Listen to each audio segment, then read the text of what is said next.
Okay, good morning to all. Welcome to learners academy. यहीं से देखोगे।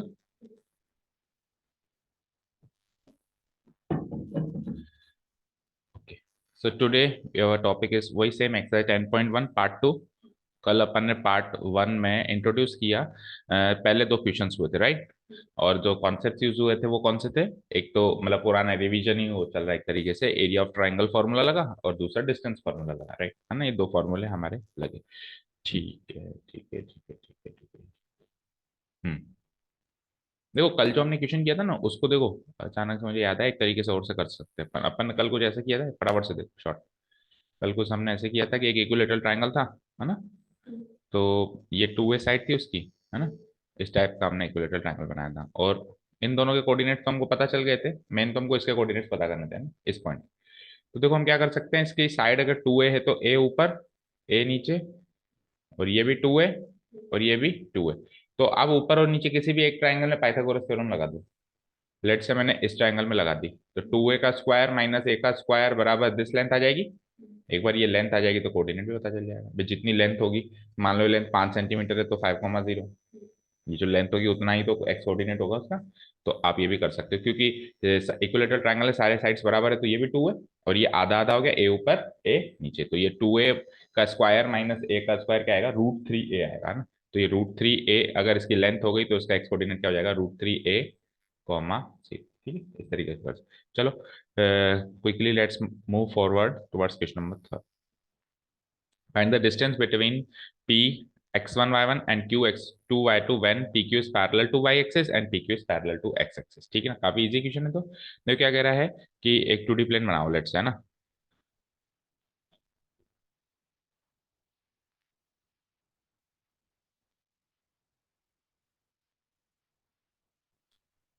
ठीक है।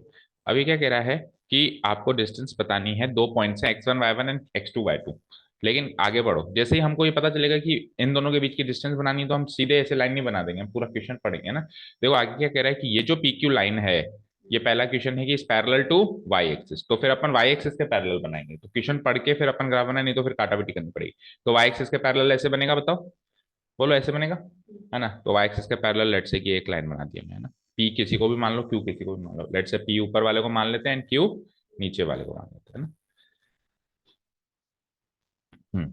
तो पी तो है ये, एंड क्यू है ये। तो पी के कोऑर्डिनेट्स क्या दे रखे हैं, x1, y1, और क्यू के कोऑर्डिनेट्स क्या दे रखे हैं, x2, y2। डन। अब आपको पी क्यू के बीच की डिस्टेंस निकालनी है, ठीक है। ये करना है। अब सुनो ध्यान से, डिस्टेंस फॉर्मूला अगर मैं लगाता हूं, देखो क्वेश्चन नंबर फर्स्ट का आंसर यहां से चल रहा है ना। ठीक है। अगर मैं डिस्टेंस फॉर्मूला लगाता हूँ, तो डिस्टेंस फॉर्मूला के हिसाब से तो डिस्टेंस पी क्यू क्या हो जाती है, √of y2 x2 - x1 का whole square plus y2 - y1 का होल स्क्वायर, यही होता है। ठीक है ना। अब देखो ये तो दोनों के लिए लगेगा फॉर्मूला। तो लेट्स से क्वेश्चन नंबर 1 में यहाँ से स्टार्ट करता हूँ। ये फॉर्मूला तो दोनों के लिए लगेगा, चाहे से क्वेश्चन नंबर 1 हो या क्वेश्चन नंबर 2 हो। डिस्टेंस फॉर्मूला तो वही रहेगा ना। ठीक है। अब क्वेश्चन नंबर 1 में क्या है कि P Q is parallel to what, Y axis.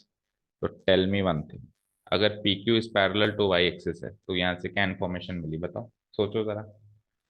कुछ इन्फॉर्मेशन मिली है मुझे, अगर पी क्यू पैरेलल है वाई एक्सिस से तो एक इन्फॉर्मेशन मिली, ध्यान से सोचो।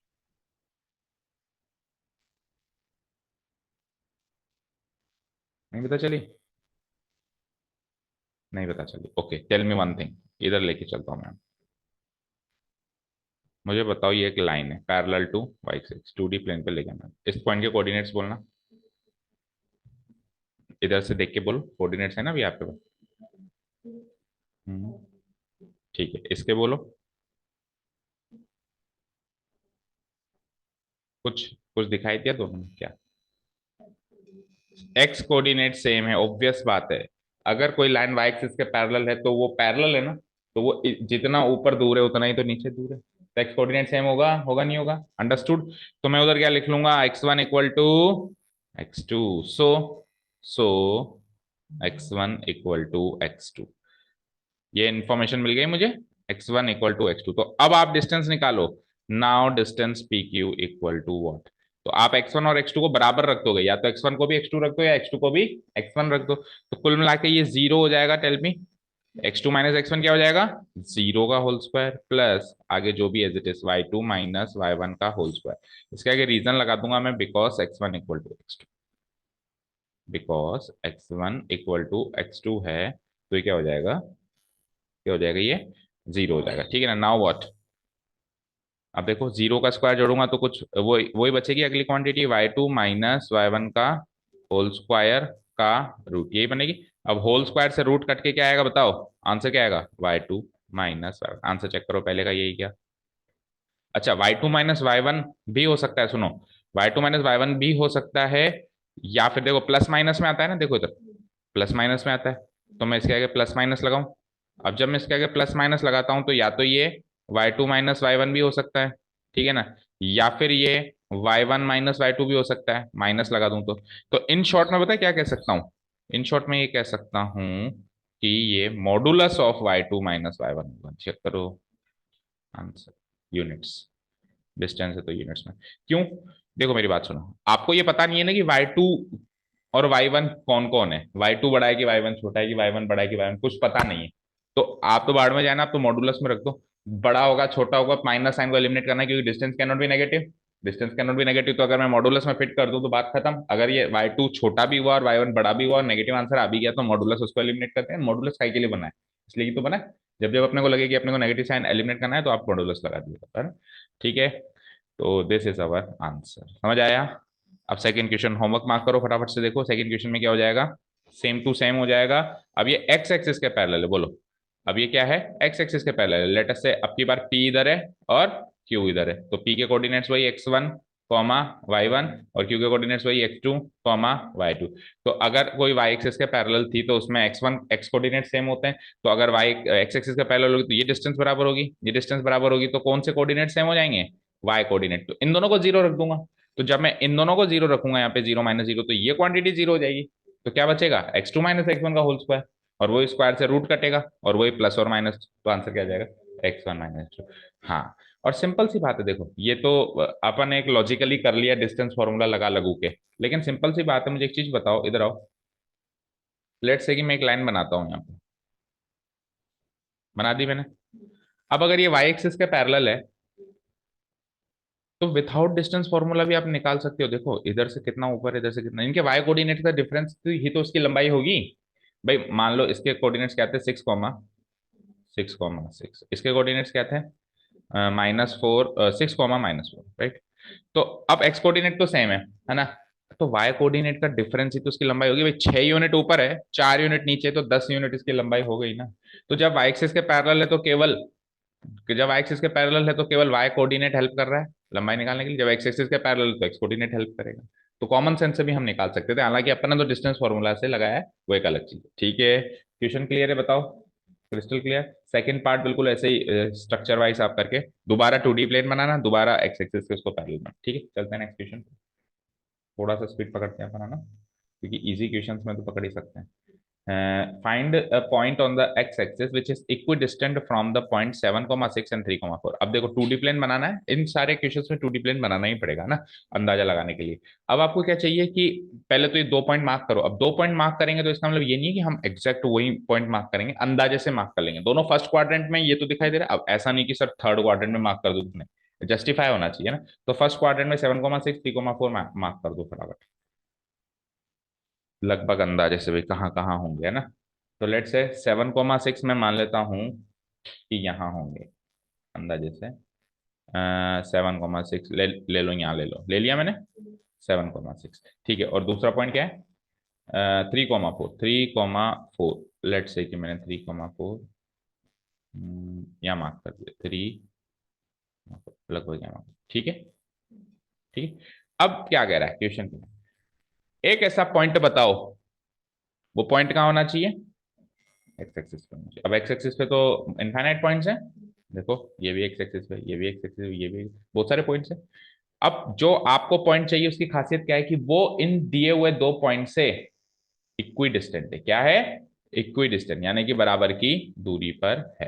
ठीक है, तो एक अंदाजे से कहीं पर भी एक ऐसा पॉइंट प्लेस कर दो जो दोनों से बराबर की दूरी पे दिखाई दे रहा हो। लेट्स से कि मैं यहाँ प्लेस कर, अंदाजे से प्लेस करना है।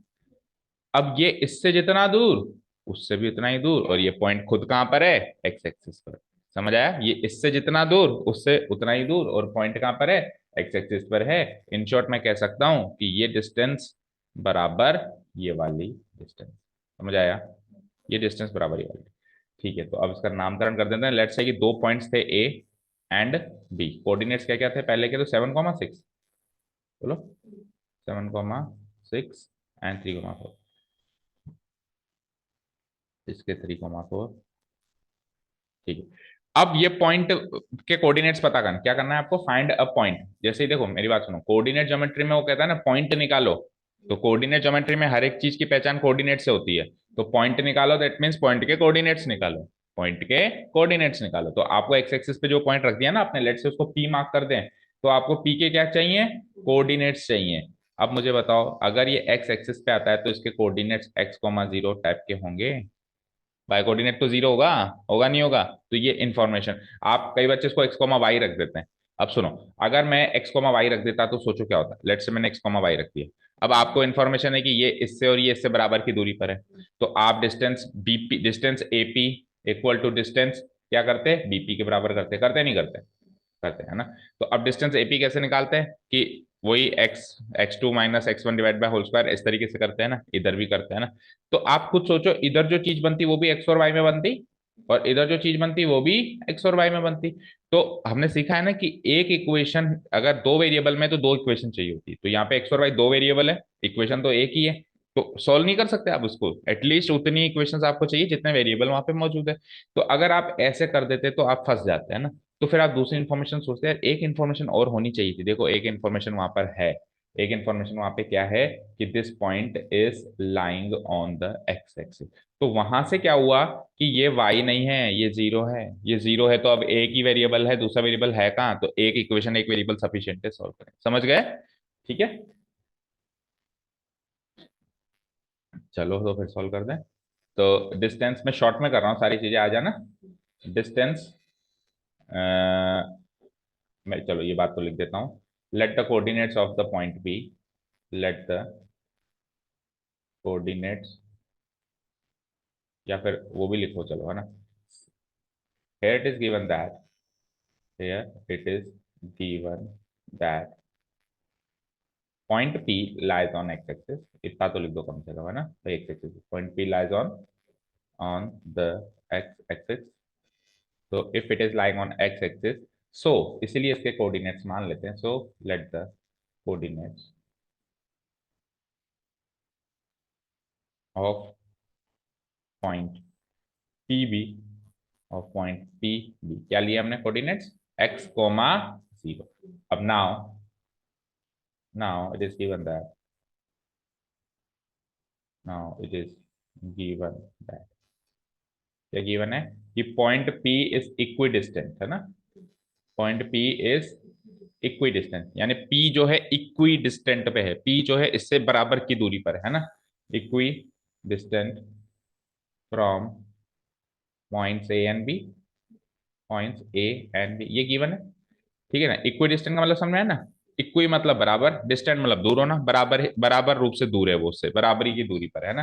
तो इम्प्लाइज, इम्प्लाइज, इससे पता चलता है कि डिस्टेंस ए और पी से ना, तो पी की दूरी ए से निकालूंगा तो उसको कहूंगा डिस्टेंस एपी, उसको क्या कहूंगा, डिस्टेंस एपी।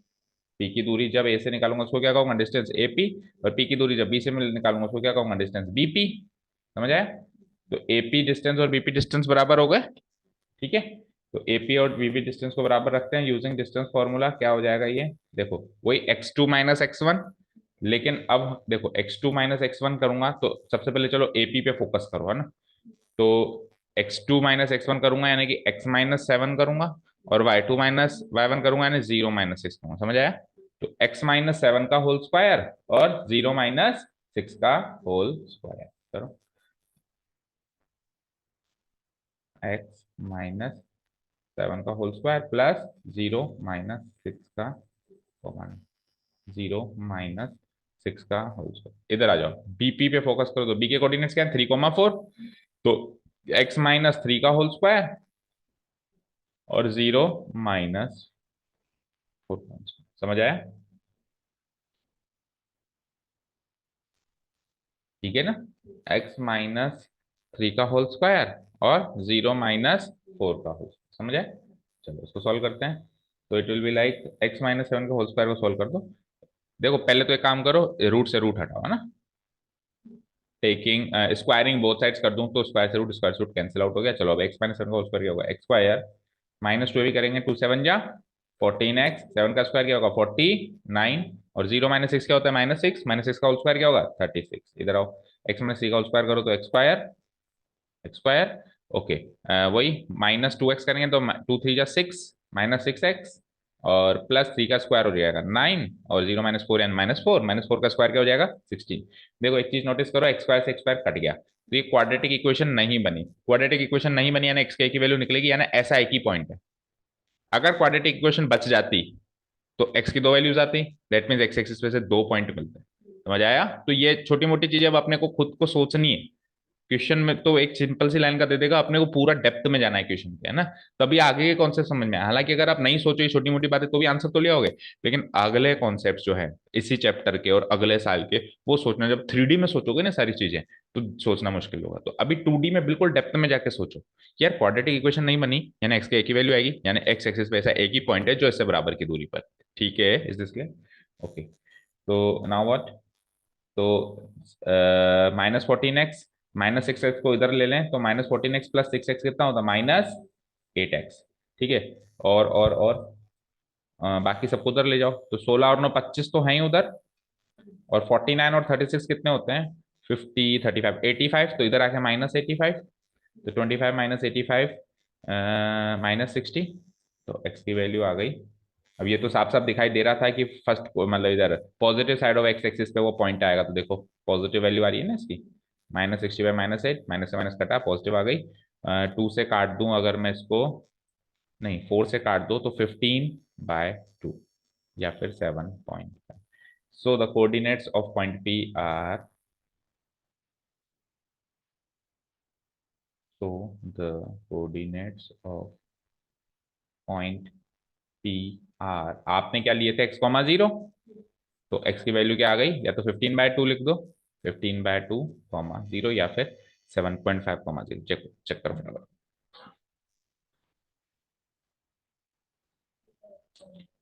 ठीक है, एक ही पॉइंट मिला, दो नहीं मिले ना।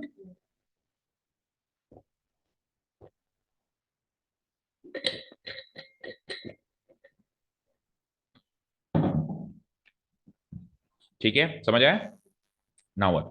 चलो देखो इसका ग्राफ में भी अगर आप देख लो तो 7.5 लगभग कहाँ आएगा, अंदाजे से भी देख लेते हैं अपन। देखो ये 7 था, ये तो इसकी सीध में तो ये 7 था ना, बिल्कुल सीध में, यानी ये पॉइंट इससे भी थोड़ा सा आगे इस चक्कर। ठीक है ना, क्योंकि 7,6 तो यही था, 7,6 तो यही था ना, तो हमने तो सीधा ही बना दिया था। खैर तो थोड़ा सा इससे आगे, तो अंदाजा थोड़ा बहुत तो हमने लगाया था, लेकिन एग्जैक्ट तो लगा नहीं सकते हैं। ठीक है, चलो नेक्स्ट क्वेश्चन। जस्टिफाई होना चाहिए, बिल्कुल एग्जैक्ट नहीं बनाना है ना। अब आप ऐसे नहीं भी आपके मार्क्स कट जाएंगे कि सर 7.5 था तो हमको पॉइंट इधर मार्क करना चाहिए, नहीं, कोई हमको पहले थोड़ा सपने आ रहे थे, है ना। आप अंदाजा लगा दो बस, ठीक।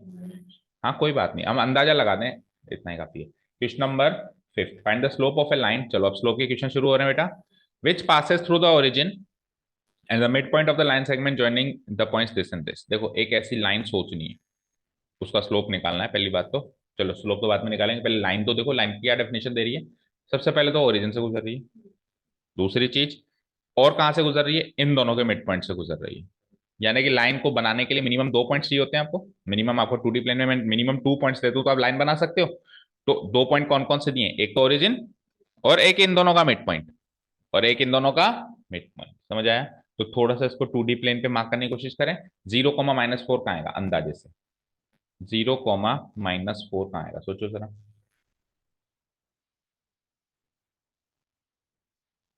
0, -4 बोलो, 0, -4, एक्स पे तो 0 आ जाएगा एंड वाई पे -4, यानी नीचे लगभग यहाँ पे कह दूं। ठीक है, दूसरा पॉइंट देखो, 8,0, 8,0 कहाँ आएगा, 8,0 लगभग यहाँ पे। अगर ये -4 है तो इसका लगभग दुगनी डिस्टेंस। यहाँ देखो नीचे अगर आप 4 गए हो तो इधर 8 जा रहे हो, तो जितना नीचे गए उसका दुगना जा रहे हो, तो अंदाजे से जितना नीचे गए हो उसका दुगना आगे चलो लगभग यहाँ पे। ठीक है, क्लियर है।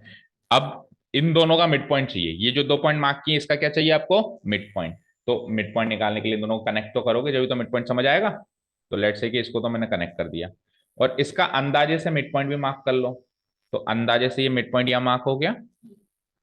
अब एक तो ये पॉइंट हो गया, और एक पॉइंट हो गया आपका ओरिजिन। ओरिजिन से गुजरनी चाहिए और एक इस मिड पॉइंट से गुजरनी चाहिए। क्वेश्चन बन गया। ठीक है ना, तो एक लाइन बना देता हूं मैं जो इन दोनों पॉइंट से गुजर रही हो। लाइन ऐसे बन गई जो इन दोनों पॉइंट से बन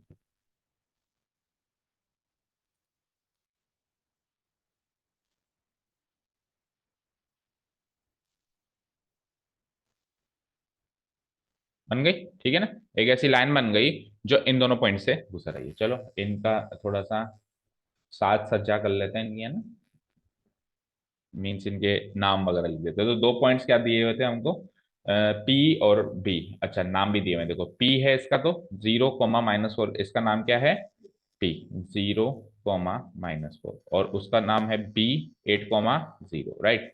और लेट से कि इनके जो मिड पॉइंट है उसको ए ले लूं मैं, इसका मिड पॉइंट लेट से कि मैं ए ले लूं, वो मुझे पता करना है क्या होगा ना। और फिर ये ओरिजिन तो ओ होता ही है, और इसके कोऑर्डिनेट 0, 0 होते हैं। यहाँ तक क्लियर है। ठीक। और इस लाइन को लेट से मैं एल ले लेता हूँ ना, लाइन एल। चलो अब यहाँ देखो, देखो इस लाइन का स्लोप चाहिए। तो स्लोप निकालने के दो तरीके हैं आपके पास, दो फॉर्मूले सीखे, कौन कौन से बताओ। यस, और दूसरा 2 पॉइंट्स के कोऑर्डिनेट्स गिवन हो तो थीटा वीटा तो यहाँ कहीं समझ आ नहीं रहा। तो दो ही ऑप्शन है कि दूसरा ही ऑप्शन बचेगा कि 2 पॉइंट्स। तो 2 पॉइंट्स कौन से, एक तो खुद ओरिजिन और एक ये ए। ओरिजिन के कोऑर्डिनेट सब जानते हैं, ए के निकालने, यानी कि पहला टास्क है ए के कोऑर्डिनेट्स निकालने। और ए के कोऑर्डिनेट्स कैसे निकालेंगे, ए इसका मिड पॉइंट है। तो सेक्शन फॉर्मूला का एक मिड पॉइंट केस बना था, हम नोट्स में लिखना भूल गए उसको। सेक्शन फॉर्मूला का एक मिड पॉइंट केस है, वो सेक्शन फॉर्मूला क्या कहता है कि जैसे एक्स कोऑर्डिनेट निकालना हो तो क्या होता है, एम इंटू, नहीं, m×x2 प्लस n×x1, अगर m:1 रेशियो है।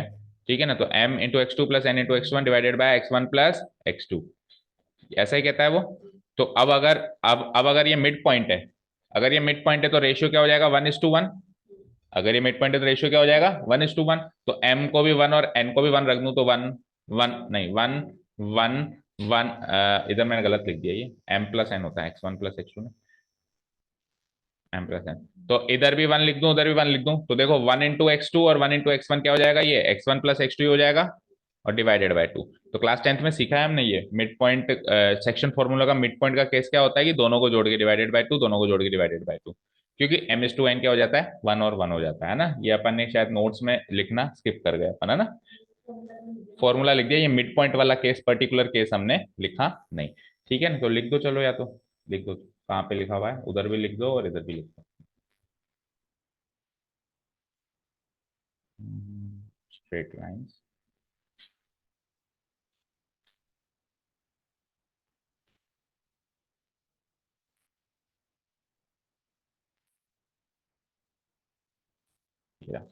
यहाँ पे कहीं लिख दो मिड पॉइंट वाला केस।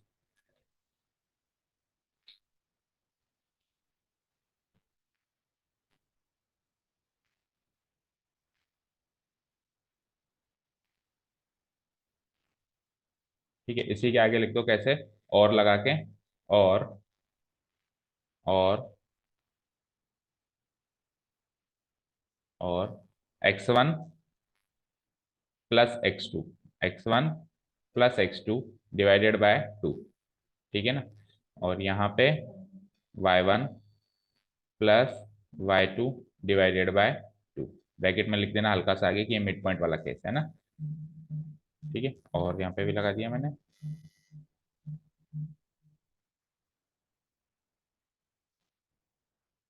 Hello, good morning. कितने बजे है आपकी क्लासेस। चलो आ जाओ, अभी आ जाओ अब तो, है ना।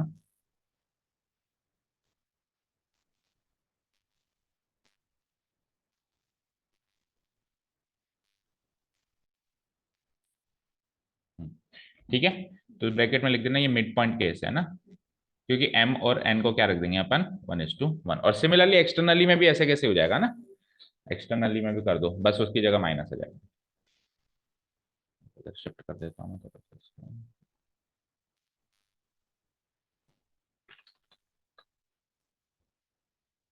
ठीक है। और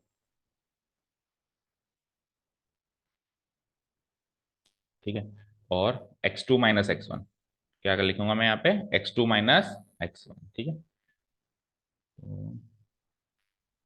x2 minus x1 divided by 2, और यहाँ पे y2 minus y1 divided bye 2।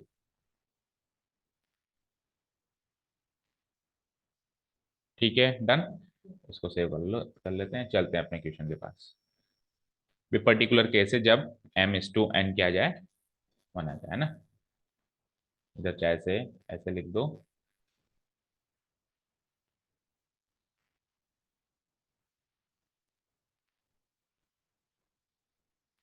कि इधर मैं लिख देता हूँ, देखो मिड पॉइंट केस है ना।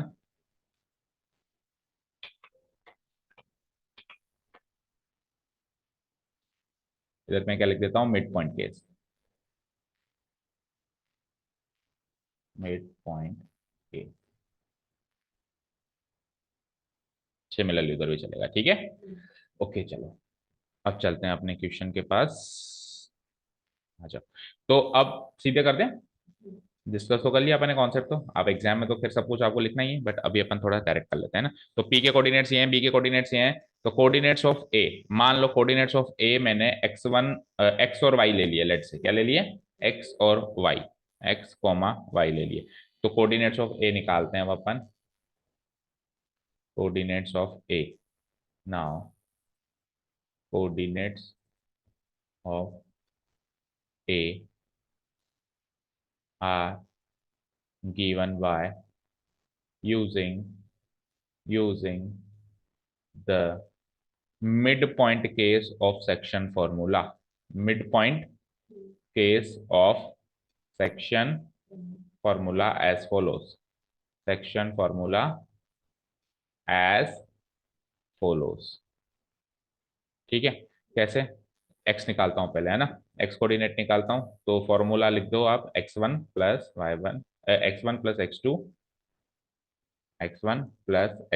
डिवाइडेड बाई 2, ठीक है ना।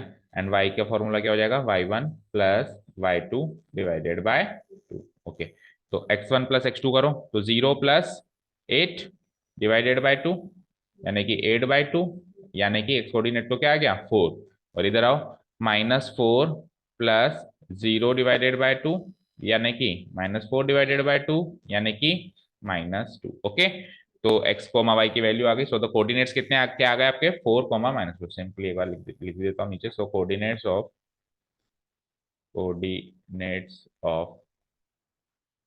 Point A are 4 comma -2। अब आपके पास ये पॉइंट आ गया, एक पॉइंट ओरिजिन ऑलरेडी है ही सही, तो स्लोप निकाल लेंगे हम इस लाइन का, ठीक है ना। Now the slope of line L,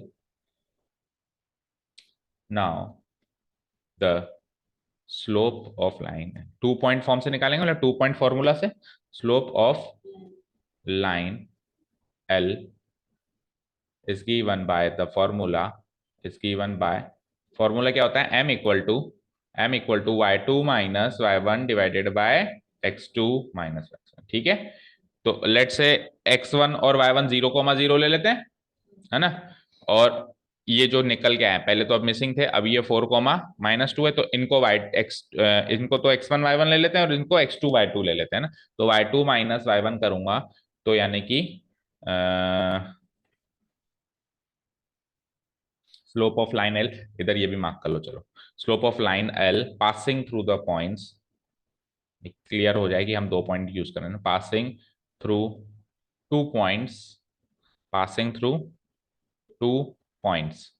तो एक पॉइंट ले लेता हूं मैं ओ, यानी कि 0,0, एंड दूसरा भी ए आई गया है, कोऑर्डिनेट्स उसके 4,-2। तो अब मैं निकालूंगा तो क्या होगा, y2 माइनस y1 यानी -2 -0 divided by x2 minus x1 यानी कि 4 - 0, इसका रेशियो ले लूंगा। तो बोलो -2 -0 divided by 4 -0, it will be like -2/4, it will be like -1/2। Answer match करो, -1/2। सही है।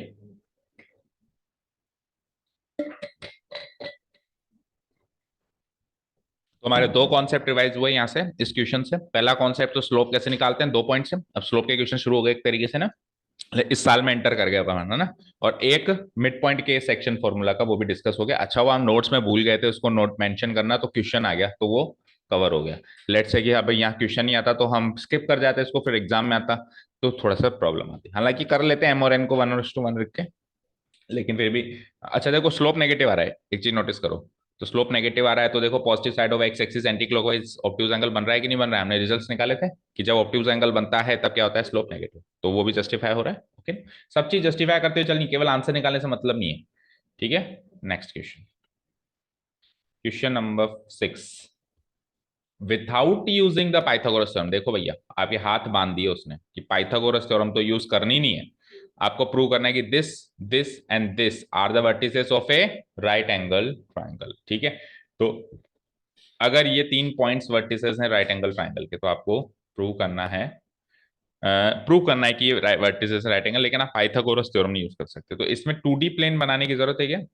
अच्छा आपको कोऑर्डिनेट्स गिवन है 4,4, चलो डाल दो 2D प्लेन में ही प्लॉट कर दो। वैसे इस क्वेश्चन को आप विथआउट 2D प्लेन भी बना सकते हो, मतलब आप सिंपली एक राइट एंगल ट्रायंगल मतलब यूक्लिड ज्योमेट्री बना लो। यूक्लिड ज्योमेट्री में क्या होता है, अपन कोऑर्डिनेट्स नहीं डालते, केवल राइट एंगल ट्रायंगल बनाते। तो चाहो तो आप केवल राइट एंगल ट्रायंगल से कर सकते हो, लेकिन अगर अपन ने बना रखा है तो उसमें भी प्लॉट कर सकते हो। तो चलो कोऑर्डिनेट ज्योमेट्री में प्लॉट कर देते हैं पॉइंट्स अंदाजे से। बोलो 3 पॉइंट्स कौन कौन से हैं? एक है 4,4, तो अंदाजे से 4,4 आएगा यहाँ। 4,4 लगभग यहाँ मान लो। ठीक है, नेक्स्ट पॉइंट इज व्हाट, 3,5। तो 3,5 लगभग आ रहा है मेरा, 4,4 यहाँ आ रहा है तो 3,5 लगभग यहाँ आ रहा है अंदाजे से।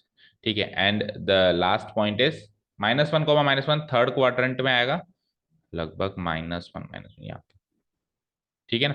अब ये एक राइट एंगल ट्राइंगल बनाएंगे, इनको कनेक्ट करें तो ऐसा आपने को साबित करके दिखाना है। तो एक ट्राइंगल बना दो इन तीनों को जोड़ते हुए।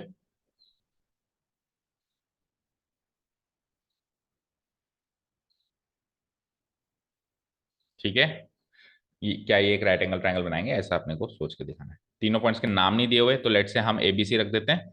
ये ए पहला, क्या कोऑर्डिनेट्स है इसके, 4,4 पहला वाला ना, 4,4, 4,4। दूसरा बी, इसके क्या कोऑर्डिनेट्स हैं, 3,5, एंड तीसरा सी इसके हैं -1, और सपोज करो इसी को अगर मैं यूक्लिड ज्योमेट्री में बनाता तो मैं सिंपली एक राइट एंगल ट्रायंगल ऐसे बनाता। ठीक है ना, यूक्लिड ज्योमेट्री में कोऑर्डिनेट्स का कोई लेना देना नहीं है ना। तो हमको मतलब नहीं है कि ये थर्ड क्वाड्रेंट में कि फोर्थ क्वाड्रेंट में हम 2D प्लेन ही नहीं बना रहे, तो हम सीधा ऐसे बना देते राइट एंगल ट्रायंगल। इसके कोऑर्डिनेट यहाँ मार्क कर देते, इसके कोऑर्डिनेट्स भी मार्क कर देते, लेकिन 2D प्लेन नहीं बनाते है ना। लेकिन अभी चलो हमने ऐसे ही बना दिया। ठीक है ना, दोनों तरीके करेक्ट हैं, कोई दिक्कत नहीं। चलो, तो अब मुझे बताओ, अगर मुझे पाइथागोरस थ्योरम यूज करने के लिए वो मना नहीं करता, तो आप क्या करते हैं, डिस्टेंस फॉर्मूला से लेंथ ए भी निकाल लेते, डिस्टेंस फॉर्मूला से लेंथ बीसी भी निकाल लेते हैं, सारे कोऑर्डिनेट्स गिवन है। और डिस्टेंस फॉर्मूला से लेंथ एसी भी निकाल लेते हैं, और किसी भी दो का स्क्वायर का सम अगर तीसरे के स्क्वायर से मैच कर रहा है तो एक राइट एंगल ट्राइंगल है, और नहीं कर रहा है तो नहीं है। तो ये तो बहुत आसान होता हमारे लिए, और ऐसा क्वेश्चन हमने 10th में भी किया है, याद करो 10th में किया है यहाँ पर ने ऐसा क्वेश्चन। बट इसने यहाँ पे हमारे हाथ बांध दिए कि भैया आप क्लास 11th में हो, बच्चों वाले तरीके क्यों यूज कर रहे हो पाइथागोरस थ्योरम। तो आप कुछ और तरीका यूज करके प्रूव करके बता सकते हो कि ये राइट एंगल ट्राइंगल बनेगा, बताओ सोचो। कैसे अपन विथाउट यूजिंग पाइथागोरस थ्योरम इसको प्रूव कर सकते हैं कि राइट एंगल ट्राइंगल है, बोलो सोचो। Any hints? Slope, very good. देखो बहुत बड़ा हथियार है स्लोप, बहुत सारे क्वेश्चन सोल्व करके देता है स्लोप। देखो हमने स्लोप में सीखा है कि अगर, सुनो, अगर ये राइट एंगल ट्राइंगल है तो इसमें कोई सी भी दो साइड्स परपेंडिकुलर होंगी, कौन सी होंगी ये पता नहीं है। या तो A B perpendicular B C होगी, या B C perpendicular A C होगी। साफ साफ ऐसे अंदाजे से शेप से तो ये पता चल रहा है कि A B perpendicular B C है, यहाँ पे राइट एंगल ट्राइंगल बन रहा है ना।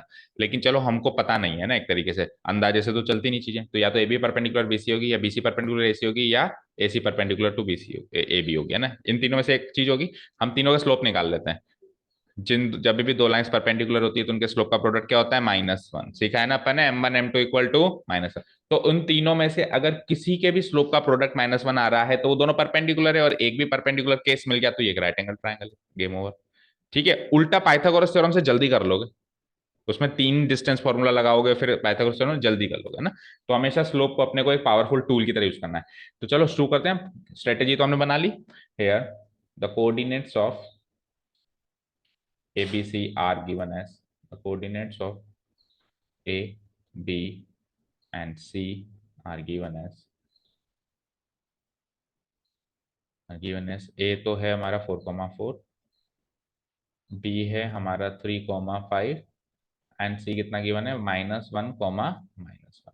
तो एक एक करके स्लोप निकालू मैं तीनों का ना। Now slope of A B, slope of A B, ठीक है, slope of A B, let say slope of A B को मैं m1 लिख देता हूँ। तो देखो ए बी का स्लोप निकालेंगे तो फॉर्मूला, एक बार के लिए फॉर्मूला लिख दो, फिर बार बार मत लिखना ना। y2 - y1 divided by x2 - x1। अब देखो यहाँ पे ए बी का निकाल रहे हो ना, तो ए बी बाद वाले पॉइंट को तो ले लो x2 y2, और पहले वाले पॉइंट को ले लो x1 y1, यानी बी के कोऑर्डिनेट्स में से ए के कोऑर्डिनेट्स घटाओ। सिस्टम ये बांध लो, बाद वाले में से पहले वाला घटाना है, ए बी बोला है तो आपने उसको। तो आपको क्या करना है, 5 - 4 divided by 3 - 4, easy. 5 - 4 divided by 3 - 4, 5 - 4 क्या होता है 1, 3 - 4 क्या होता है -1, 1 इंटू -1 क्या होता है -1। एक का स्लोप निकला। अब निकालते हैं दूसरे का स्लोप ऑफ बी सी। इसको m2 मान लो, क्योंकि 3 स्लोप्स हैं तो m1 m2 m3 मान। अब दोबारा फॉर्मूला चाहे से मत लिखो, बी सी का स्लोप निकालूंगा तो देखो सी के कोऑर्डिनेट्स में से बी के कोऑर्डिनेट घटाओ, तो -1 - 5 divided by -1 - 3, -1 - 5 divided by -1 - 3, it will be like -6 divided by -4, minus से माइनस खत्म, और ये क्या आएगा 3/2, प्लस का 3/2, राइट। कोई डाउट नहीं है यहाँ तक? ओके चलो नेक्स्ट चलते हैं अब। Now slope of A C, last word. फिर कंपैरिजन करके कुछ चीजें प्रूव करेंगे, देखें होती कि नहीं होती। दैट इज, इसको क्या ले लूंगा मैं, m3। ठीक है, अब m3 ए सी है तो सी के कोऑर्डिनेट्स में से ए घटाना पड़ेगा। ए सी कहते हो तो सी में से ए घटाना पड़ेगा। तो सी के कोऑर्डिनेट्स है -1 -4 डिवाइडेड बाय अगेन -1 -4। तो it will be like -1 -4 divided by -1 -4। Okay, तो ये क्या हो जाएगा, -5 डिवाइडेड बाय -5, यानी कि 1। यहां तो कोई डाउट नहीं है किसी को?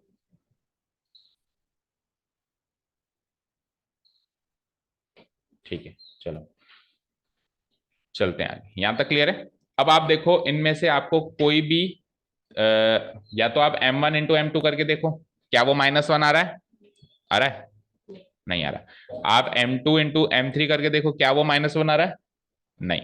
आप m1 इंटू m3 करके देखो, वो -1 आ रहा है, आ रहा है। तो ऑब्वियस बात है एक ही केस मिलेगा। ऐसा एक ट्राइंगल में हो सकता है कि दो 90 डिग्री बन रहे हो, ऐसा तो वैसे ही पॉसिबल नहीं। और अगर बन रहा है इन केस आपका, तो आपने गलती करी है कहीं ना कहीं। और या फिर वो 3D का केस है, 3D में तो हो सकते हैं, पता है, क्योंकि 3D में तो स्पेस में होती है लाइन्स। 3D में स्पेस में होती है, तो 3 पॉइंट्स कहीं लगा के आप दो परपेंडिकुलर भी बना सकते हो, ये इससे परपेंडिकुलर, ये लाइन इससे परपेंडिकुलर। अब इस प्लेन में थोड़ी ना आप कोई दूसरा प्लेन पकड़ सकते हो ना, 3D में ऐसा पॉसिबल होता है कि दो परपेंडिकुलर बन जाए, ये इससे परपेंडिकुलर, ये इससे perpendicular. For example X axis, Y axis and Z axis, 3 axis होती है, तीनों आपस में परपेंडिकुलर होती है। ये एक्स एक्सिस, ये वाई एक्सिस, ये जेड एक्सिस, ये इसके भी परपेंडिकुलर, ये इसके भी परपेंडिकुलर। ये अभी 3D कम समझ आएगा, जब इंट्रोडक्शन कराएंगे तो समझ में। 2D प्लेन में पॉसिबल नहीं है कि दो परपेंडिकुलर बने, एक ही बनेगा, और साफ साफ दिख रहा है ए बी और ए सी एक दूसरे से परपेंडिकुलर है। अब सुनो, ए बी और ए सी अगर एक दूसरे से परपेंडिकुलर हैं तो कॉमन पॉइंट क्या है, ए। तो 100% 90 डिग्री कहाँ है, ए पर है। ठीक है, क्लियर। चलो, तो हम इसके आगे का काम करते हैं। नाउ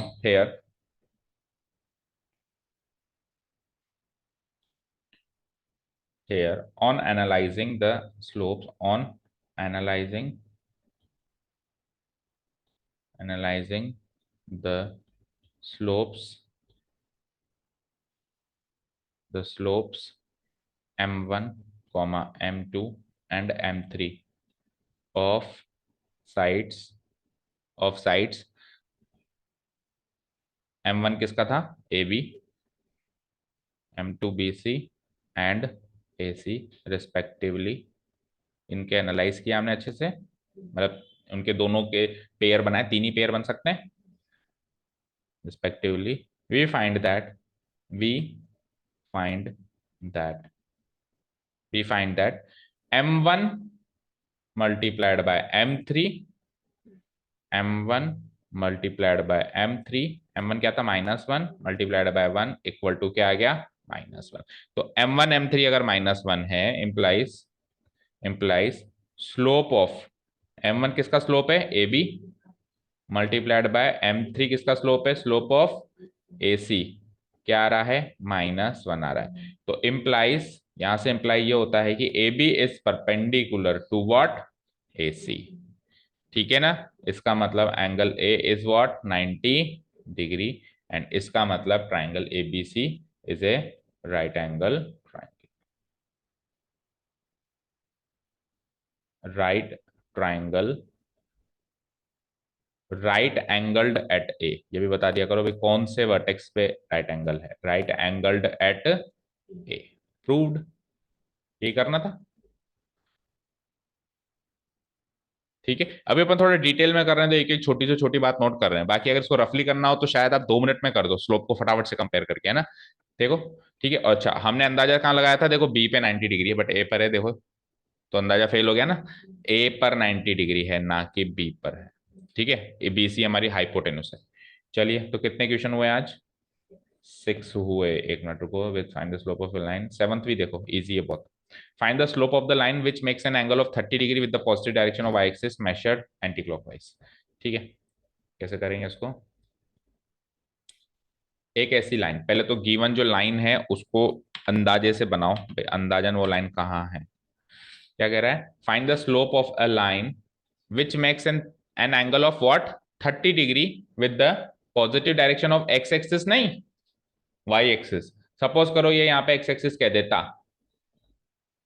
तो फिर 10 30 स्लोप होता। ठीक है ना, क्योंकि स्लोप की डेफिनेशन क्या है, टेन थीटा, जहां पे थीटा क्या होता है, वो एंगल होता है जो एक्स एक्सिस के साथ पॉजिटिव डायरेक्शन में और एंटी क्लॉकवाइज डायरेक्शन में बनाया जाता है। तो अगर वो खुद ही कह देता 30 डिग्री, तो ये तो शायद इस एक्सिस का पहला क्वेश्चन होना चाहिए था, 10 30 निकाल लो 1/√3। लेकिन उसने क्या थोड़ा सा गेम खेल दिया, क्या वाई एक्सिस के साथ। तो वाई एक्सिस के साथ 30 डिग्री बनाने वाली लाइन सेगमेंट अंदाजन में खींचता हूँ कैसे होगी, 30 डिग्री है ना वाई एक्सिस के साथ, तो लेट्स से ऐसी होगी। वाई एक्सिस के साथ भी एंटी क्लॉकवाइज डायरेक्शन है ना। तो देखो ये वाई एक्सिस है और एंटी क्लॉकवाइज डायरेक्शन समझते हो, घड़ी की उल्टी दिशा। तो ये देखो अंदाजे से ये मैंने 30 डिग्री मार्क कर दिया, ये 30 डिग्री मैंने अंदाजे से मार्क कर दिया, एंटी क्लॉकवाइज डायरेक्शन 30 डिग्री। ठीक है, अब अगर ये 30 डिग्री है तो इस लाइन का स्लोप क्या होगा वो अपने को पता करना है। तो अब मैं 10 30 तो लगा नहीं सकता, क्योंकि स्लोप तो क्या होता है, एक्स एक्सिस के साथ एंगल होता है। तो आप स्लोप कैसे निकालोगे, कायदे से ये वाला एंगल निकाल के। तो आप सोचो ये वाला एंगल अगर 30 डिग्री तो ये कितना को निकाल सकते हो, सोचो ये वाला एंगल अगर 30 डिग्री है तो ये कैसे निकालोगे। हम्म, लेट्स से ये लाइन एल है। ठीक है, बोलो, जब तक मैं चीजें लिखता हूँ सोचो जरा ध्यान से, आप ये वाला एंगल कैसे निकालोगे, ये वाला एंगल बिटवीन 180 में से क्या माइनस करूं, angle made by line L, angle made by line L with positive direction of, with positive direction of y axis, with positive direction of y axis measured anti-clockwise, measured anti-clockwise equal to 30 degree. ये तो given है, ये तो given, लेकिन y axis से मेरे को angle की जरूरत नहीं है। अगर स्लोप चाहिए तो उसने स्लोप पूछा है, find the slope of the line, तो मुझे x एक्सिस से चाहिए। बताओ खुशी, आप बता सकते हो। So angle made by line L with positive direction of y की जगह x, positive direction of Y axis की जगह एक्स एक्सिस पता करना है, और वही मेजर्ड एंटी क्लॉकवाइज होना चाहिए।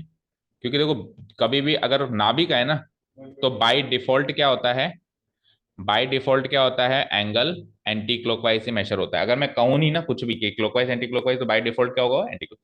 हाँ जी, पता चला कुछ? नहीं पता चला दोनों गर्ल्स को? अरे ये वाला एंगल निकालना है, देखना है यहाँ पे, ये वाला एंगल निकालना है, निकालना है। तो ये वाला एंगल और ये वाला एंगल सेम नहीं है क्या? नहीं है क्या, बताओ? तो ये 30 डिग्री है, तो ये 90 डिग्री नहीं है क्या? 90 और 30 120। हाँ, बोलो खुशी। ये 90 डिग्री नहीं है कि यहाँ से लेके यहाँ तक ये 90 डिग्री है कि नहीं है, बताओ? और उधर वाला 30 डिग्री है, तो ये टोटल एंगल 120 डिग्री हुआ कि नहीं हुआ? ठीक है। और आपको पॉजिटिव साइड से चाहिए तो पॉजिटिव साइड से ये हुआ, है ना। नेगेटिव साइड से चाहिए होता तो ये होता। क्लॉकवाइज एंटी क्लॉकवाइज चाहिए तो ये है, एंड क्लॉकवाइज चाहिए होता तो ये होता, है ना। पर वो आपको चाहिए नहीं। ठीक है, तो it will be like equal to, ये हो जाता है 90 डिग्री प्लस 90 प्लस 30 डिग्री। तो यहाँ से एक हिंट मिल गया, कल को कोई भी क्वेश्चन आ जाए जिसमें वाई एक्सिस की पॉजिटिव डायरेक्शन से कोई एंगल गिवन हो और एक्स एक्सिस से निकाले, तो जस्ट 90 जोड़ दो उसमें। क्या जोड़ दो? 90 जोड़ दो, तो it will be like 90 plus 30 degree. अब ये एक्चुअली थीटा है, ये क्या एक्चुअली थीटा है, क्योंकि थीटा अपन किसको मार्क करते थे, positive side of x axis वाले एंगल को मार्क करते थे, वाई एक्सिस वाले को नहीं मार्क करते थे। तो ये हो गया हमारा, दैट इज थीटा। ठीक है, थीटा की वैल्यू आ गई है, मतलब दैट इज थीटा की वैल्यू आ गई। अब स्लोप चाहिए, so therefore slope of line L क्या होता है देखते हैं। Slope of line L, that is slope को अपन एम से डिनोट कराते हैं, और वो क्या होता है, टेन थीटा होता है ना, जहां पे थीटा वो एंगल होता है जो positive side of x axis के साथ बन रहा है। तो थीटा की वैल्यू है ना हमारे पास आज की तारीख में, क्या है, 90 प्लस 30। आपको आप ये सोच रहे होंगे सर इसको आपने 120 क्यों नहीं लिखा अभी तक, क्योंकि एक्स 10 120 के कौन सी वैल्यू याद है आपको जो मैं लिख दूं, नहीं है उसको, अभी आप ऐसे ही तोड़ के ही करते हैं। तो देखो 90 से कंपेयर हो रहा है, तो 10 को कॉट में बदलो, पहली चीज तो, क्योंकि कॉम्प्लीमेंट्री रिलेशनशिप में चला जाएगा वो। और दूसरी चीज, 90 प्लस 30 आप सेकंड क्वाड्रेंट में, तो सेकंड क्वाड्रेंट में 10 और कॉट दोनों नेगेटिव होते हैं, तो -cot 30 डिग्री हो जाएगा। तो कंपेयर करने के लिए आपको 90 का सहारा लेना पड़ता है, इसलिए मैंने उसको 90 प्लस 30 120 नहीं लिखा, ऐसे कैसे ही छोड़ दिया। ओके, अब -cot 30 डिग्री निकालना है, बड़ा आसान है। -cot 30 डिग्री कितना होता है, √3। तो आंसर चेक करो,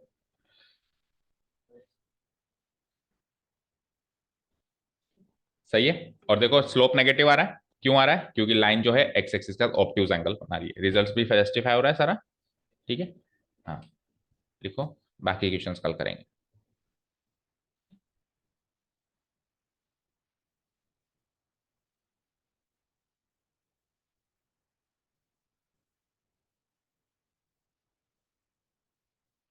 ठीक है, चलो।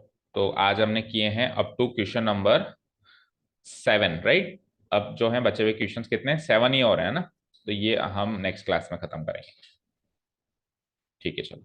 Thank you so much for listening to us, have a nice day, keep learning and